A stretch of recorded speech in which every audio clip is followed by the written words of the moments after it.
tardes o noches, bienvenidos a este vuestro cutre canal. Y digo que es un cutre canal porque mi trabajo no es ser youtuber, ¿vale?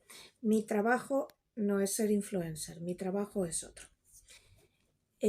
Os prometí un vídeo sobre sectas, pero es que he estado pensando en cómo hacerlo y es larguísimo. Y sobre todo hay un problema que es mi propia implicación en el tema. Como ya os he explicado a algunos, yo he estado en una secta, pero lógicamente yo no sabía que era una secta. Uno de los principales hechos de una secta es que el que está dentro no sabe que lo es. Y por mucho que le digas es que estás en una secta, donde estás en una secta, te lo va a negar y solo va a conseguir todo lo contrario.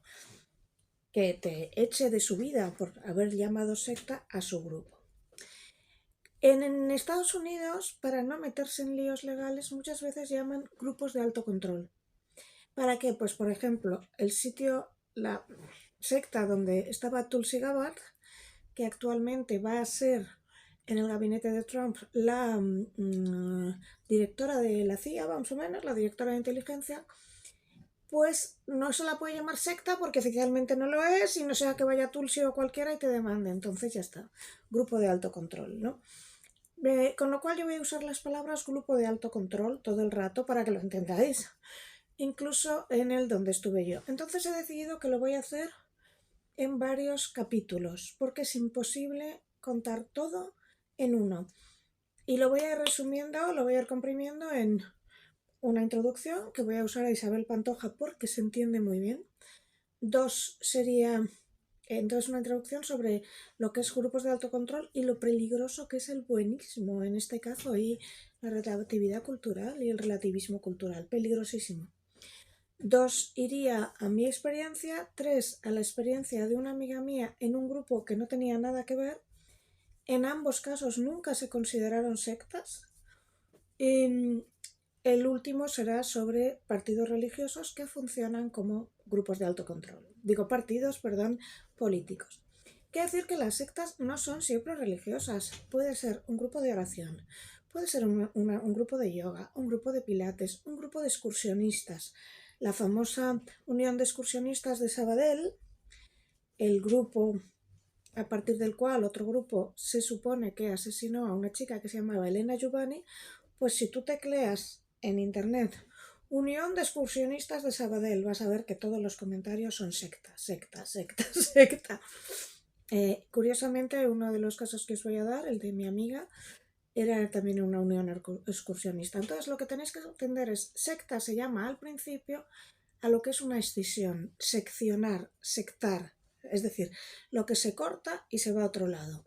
Dentro de la Iglesia Católica, si alguien hace un grupo que está dentro pero se escinde y empieza a tener como ideas personales y, por ejemplo, el Palmar de Troya, pues eso sería una, no se le puede llamar, creo que oficialmente no le podemos llamar secta, pero un grupo de autocontrol.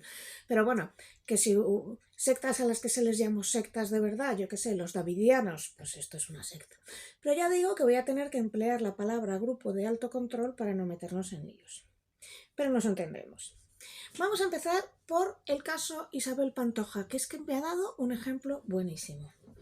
Como sabéis, ahora mismo se comenta el tema de que a Isa Pantoja, cuando era niña, primero le pegaron un manguerazo, o sea, la pegaron con una manguera de agua fría, una especie de ritual de purificación, y segundo, le cortaron el pelo. Y le cortó el pelo Isabel Pantoja con unas tijeras. Sigo.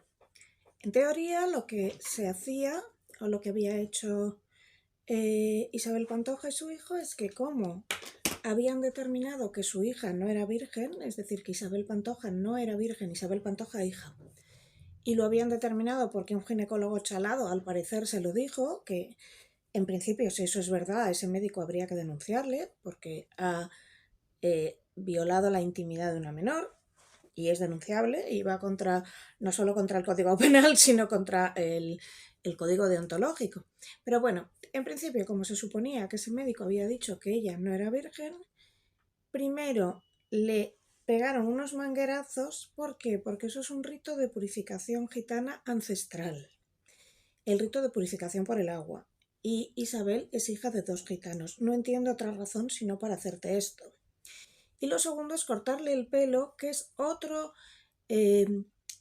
elemento muy común en la tradición gitana, es cortarle el pelo a las mujeres, pero vamos, esto es una salvajada que algunas veces se hace cuando una mujer se mete en el matrimonio de otra. De hecho, he encontrado hoy, para ponerme a buscar referencias, montones de casos en los que unas gitanas le han cortado el pelo a otra, ha tenido que venir la policía porque iban con una ¿cómo se dice?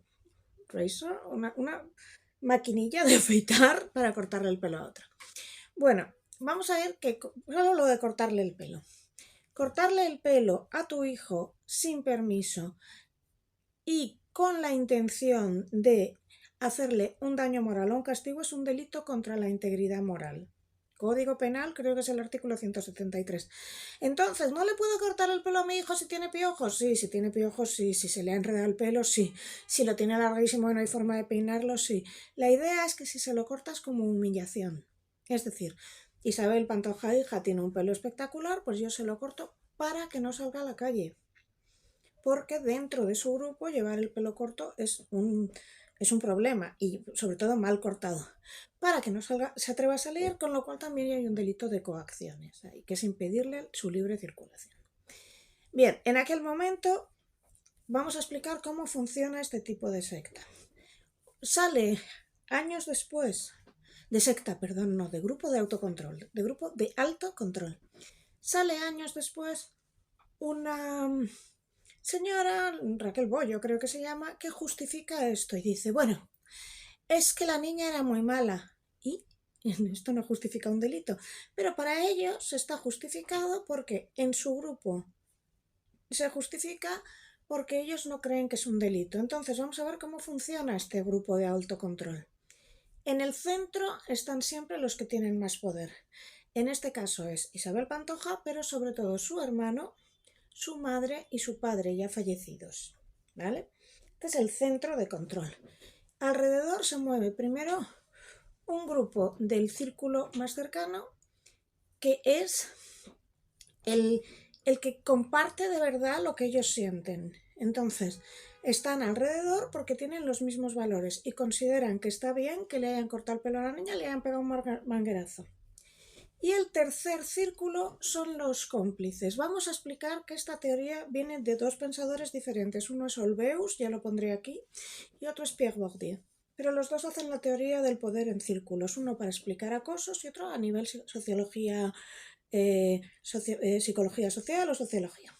Bien, el tercer círculo está formado por gente que no está de acuerdo, que eso le parece una barbaridad, pero que lo tienen que justificar. Y véase que yo conozco a 3 de ellos. ¿Bien? Entonces, en este grupo puede haber peluqueros, maquilladores, la sastra que le plancha los vestidos, la cocinera, el jardinero, el que limpia el césped, el gestor, el abogado 1, el abogado 2, un montón de gente que está alrededor de Isabel, que vive de Isabel porque está pagada por Isabel y que no puede permitirse contradecirla. Hay que decir que Isabel Pantoja, según me han dicho a mí, siempre paga bien y sobre todo paga a gente que no podría ganar el mismo dinero en otro lado. Eso ya lo veremos en el caso de partidos políticos, para comprar el silencio o para comprar la lealtad. Y otras, periodistas. Las periodistas que se mantenían cerca de Isabel Pantoja tenían siempre pues un privilegio para ir a programas en los que se las pagaba porque eran amigas de Isabel y podían traer información de primera mano, ¿vale? Entonces, todo este tercer círculo, repitamos, primero, el de poder, poder. Isabel, Agustín, madre, padre. Segundo círculo, alrededor los que comparten esas ideas, es decir, entienden como perfectamente normal que si esa chica ya no es virgen, pues se le tiene que cortar el pelo, que si esa chica no es virgen, pues un rito de purificación del agua. Y los de alrededor que no lo ven normal, pero están pagados. Entonces empiezan a justificárselo y a justificárselo a sí mismos, porque a mí me lo han dicho varios. Bueno, es que la niña era muy mala, es que son sus costumbres, es que en el fondo Isabel le quiere, intentaba protegerle, de todo. Te lo intentan justificar a ti, pero sobre todo se intentan justificar a sí mismos. Y luego está la víctima. La víctima, en el caso de Isabelita Pantoja, durante años ha creído que ella tenía la culpa y sufría lo que se llama vergüenza tóxica. Siente vergüenza, la vergüenza que deberían sentir sus agresores la siente ella y ella piensa, esto me lo han hecho porque yo era muy mala. Esto no lo puedo contar porque menuda vergüenza reconocer que me hicieron esto. No lo cuenta porque cree que tiene la culpa, no lo cuenta por el sentimiento de humillación, no lo cuenta por el dolor y no lo cuenta por el sentimiento de lealtad. Hasta 10 años después no lo cuenta. Una cosa muy importante, porque se me va a llenar esto de comentarios de es mentira, eso es mentira. Eso lo sabíamos toda España. Pero no se podía, toda España no, todo el mundo que trabajábamos en medios de comunicación. No se podía contar porque a su alrededor nadie lo confirmaba. Pero a mí hay gente que me ha dicho esto es mentira y se lo ha inventado a Ashraf Beno, su marido. Antes de que Ashraf Beno ni supiéramos quién era, que debía vivir en Ceuta, de esto ya se hablaba. Desde que sucedió se hablaba. Tened en cuenta que cuando le cortan el pelo y cuando le hacen lo del manguerajo hay más gente dentro de la casa. Y no solo familiares. Allí hay servicio, allí hay criados, allí hay jardineros, allí hay cantoras muy grandes. Y esto se sabía. Entonces, vamos a explicar cómo en estos grupos de autocontrol hay toda esta gente, pero sobre todo hay un grupo que justifica. Ahora vamos al relativismo cultural. No es que las mujeres que llevan velo es porque quieren. Bien, cuando yo estaba en el grupo en el que estaba, yo no hubiera podido salir así. ¿Ves? Esto no lo hubiera podido llevar.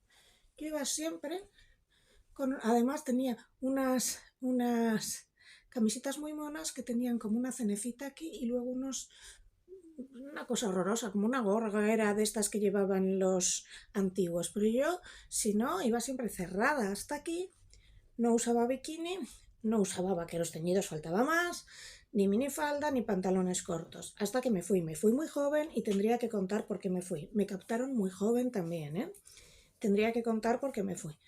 Pero yo, por supuesto, lo hacía porque estaba convencida, absolutamente convencida.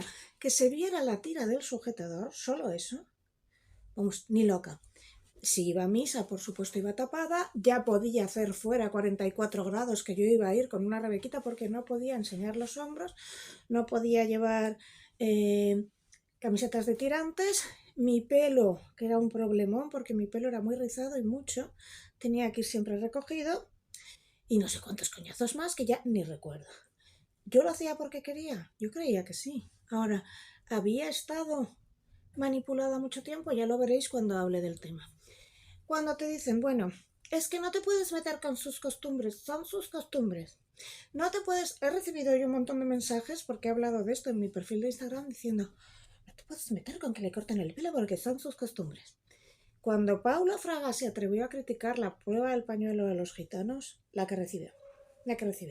Son sus costumbres, son sus costumbres, son sus costumbres. Y voy preparada a que esto esté lleno de comentarios poniéndome verde porque ya sé qué sucede. Cualquier cuestionamiento de que la cultura gitana tradicional, obviamente no todos los gitanos siguen esto, la cultura gitana tradicional es tremendamente machista en su insistencia en que se tiene que demostrar la virginidad de la persona que se casa con una prueba humillante, que es meterle un pañuelo y enseñar las 3 rosas, 3 manchas que prueban que es virgen. En su insistencia de que se puede cortar el pelo a una mujer por una cuestión de honor o someterla a rituales de purificación del agua, que las niñas las casan muy pronto y una serie de cosas tremendamente machistas. Bueno, cualquier crítica a la ley tradicional gitana recibe un racista, son sus costumbres. Sobre la mutilación genital femenina estábamos todos de acuerdo que la ablación era una barbaridad hasta que llegó pues revistas que no las voy ni a citar el nombre porque me da vergüenza citarlas, revistas en las que colabora Pablo Iglesias que decían que es relativismo cultural y son sus costumbres. Que una mujer lleve velo yo no me puedo meter porque son sus costumbres y ella lo ha elegido. Primero yo por experiencia, bueno, justo han llamado a la puerta y he tenido que contar, pero hay que cortarlo, pero decía que por experiencia propia yo sé que tú no eliges, tú es que no conoces otra cosa. Y voy a poner un ejemplo. Yo en aquel momento recuerdo que una amiga de mi hermana se casó con un hombre negro del Congo. Entonces yo pensé, debe de estar desesperada. Porque ¿qué persona en su sano juicio se casa con un hombre negro de África? Si hubiera sido Estados Unidos o Inglaterra no sé lo que hubiera pensado, pero África. ¿Por qué pensaba yo esto? Porque en el mundo en el que yo vivía no había un solo negro. Nadie, nunca, nunca vi uno. Y todo lo que yo oía era el domún por los negritos. La asociación era pobres negritos de África muertos de hambre, ¿no? Ya está. Entonces, cuando esta chica se casó con un negro del Congo, yo pensé, está desesperado. No.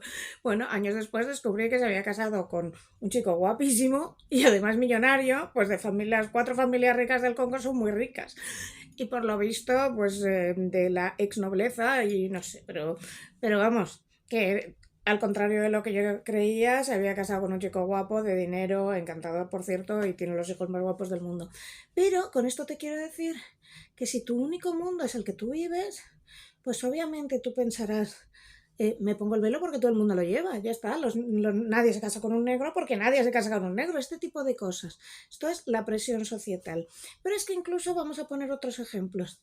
Nayara, que alguna vez hace años la llevé a mi perfil de Instagram y la entrevisté, nos contaba cómo ella vivía en el Sáhara y cuando vino aquí se quiso quitar el velo, pero fue a parar a un barrio donde todos eran marroquíes o saharauis, donde todo el mundo era árabe y donde todo el mundo la conocía.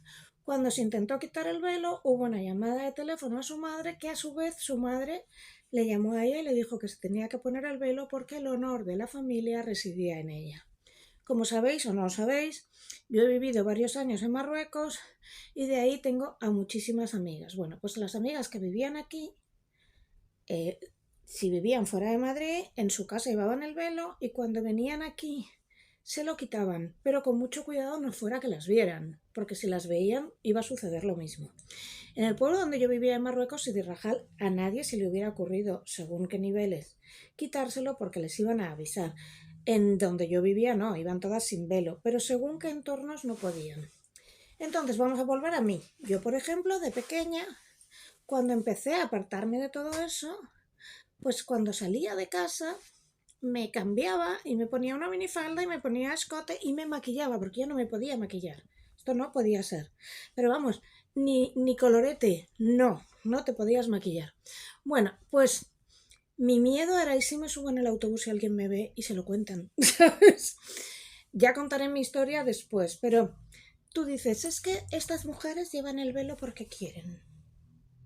No, algunas creen que quieren porque no han visto otra cosa en su vida y otras están súper presionadas. La cuestión es que cuando este corte de pelo o este velo simbolizan un sistema en el que la mujer es el último mono, en el que la mujer tiene que casarse virgen, en el que el honor de la mujer está depositado, el honor de la mujer es el honor de la familia, y si lo pierde mancha toda la familia, imagínate, ¿no? En el que las mujeres deben callarse si hablan los hombres, y eso es una representación de todo el sistema, porque el llevar el pelo larguísimo, como hacen las pentecostalistas fundamentalistas, las evangelistas fundamentalistas, dentro de los gitanos cierta parte que considera que el pelo largo hay que llevarlo larguísimo y si se corta otra vez el honor y todo esto.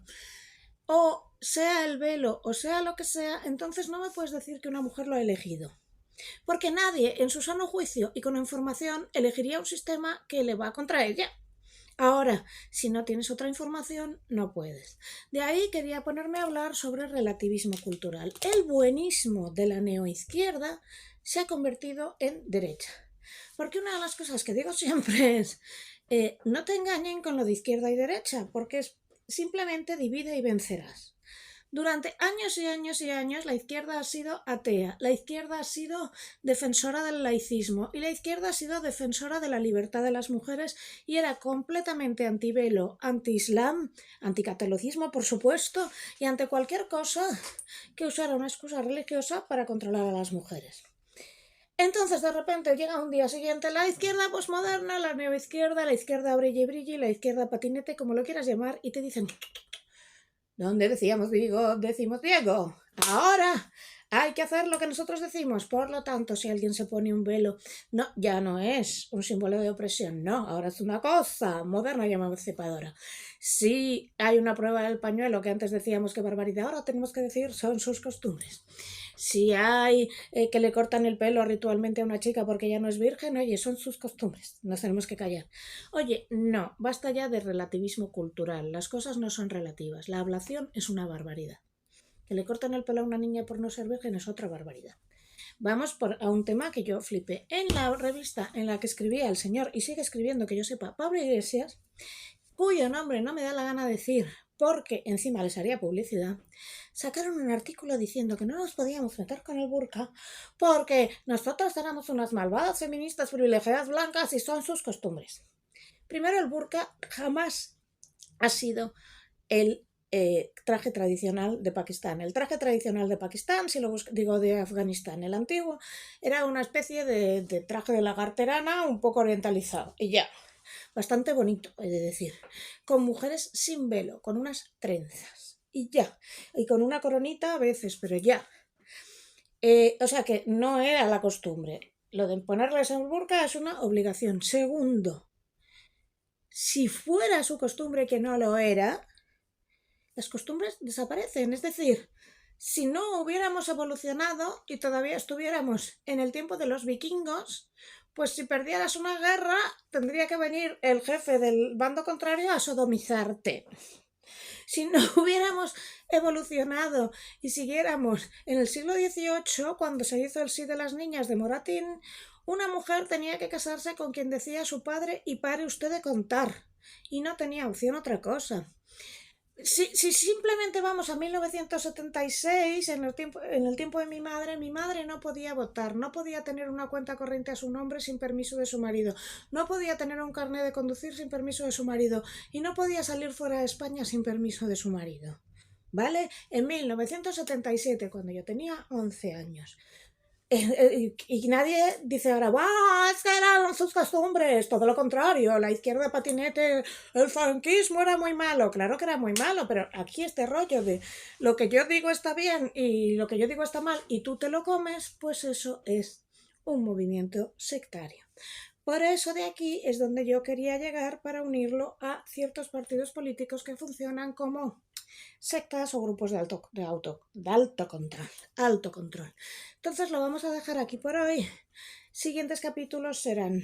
Pero quiero leeros una cosa, que creo que está en todos los grupos de alto control que he visto, en el que estaba yo, en los grupos que captan a chicos y chicas para convencerles de que son transgénero. Yo no niego que haya gente con disforia de género real, la hay. Luego hay disforias inducidas. En partidos políticos, en todo tipo de organizaciones, probablemente la famosa Unión Excursionista de Sabadell, y son estas características que os voy a leer. Y es muy importante captar a la gente muy joven. Si la puede haber nacido en tu grupo, tanto mejor, porque ya ahí lo tienes pillado, pero si no, cáptalo lo antes posible. 1. Hay que elegir y pertenecer a una comunidad y que la comunidad te convenza de que si sales de ahí... Luego, a quien se capta es a menudo a gente muy vulnerable y en busca de identidad. Esto es lo que me pasó a mí, ¿vale? Neolengua y uso de jerga especializada. Esto lo vas a encontrar en todos lados, sea secta católica, es decir, yo estuve en un grupo de oración católico que era una escisión. Estaba dentro de la Iglesia Católica, pero desde luego tenía muy poco de católico, aunque se vestían de tales, digamos. Jerga especializada. Neolengua especializada. Tener unos palabras que por aquí van a ser oblatos y por aquí va a ser feminismo transversal, me da igual.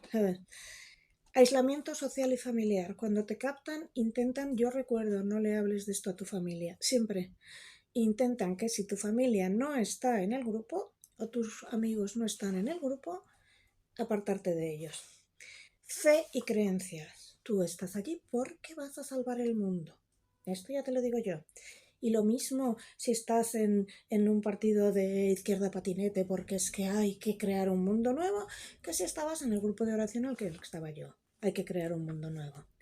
Negación de cualquier cosa que no nos dé la razón.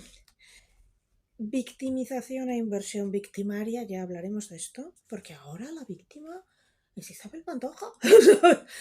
¡Ay, que la están atacando! Porque, bueno, si le cortó el pelo a la niña, pues son sus costumbres. Y por último, presiones ejercidas por los allegados, es decir, presionar, presionar, presionar, y los estigmas. Y que beneficie a alguien. Yo creo que en cualquier secta, grupo de autorrendimiento, grupo de autocontrol, como lo quieras llamar, lo más importante es que el grupo se mantenga y vaya ganando dinero.